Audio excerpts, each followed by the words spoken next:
duke pas parasysh që ajo ishte një mësuese fillorje dhe ata fëmijë ka pas nga klasa e parë deri në klasë të 5 që ishin tani, pse kanë heshtur?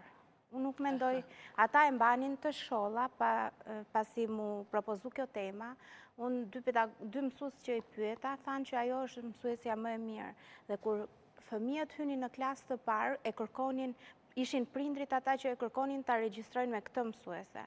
Dhe pjesa e fjalorit që ajo përdorte, por edhe dhuna, po është nga klasa e parë deri në klasë 5, si kanë heshtur?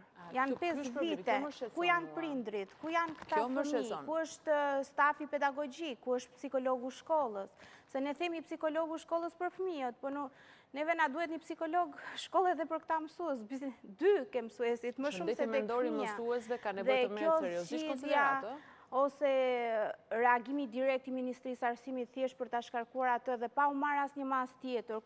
Ka një staf pedagogjik, ka një drejtues ajo shkolla, ka një psikolog.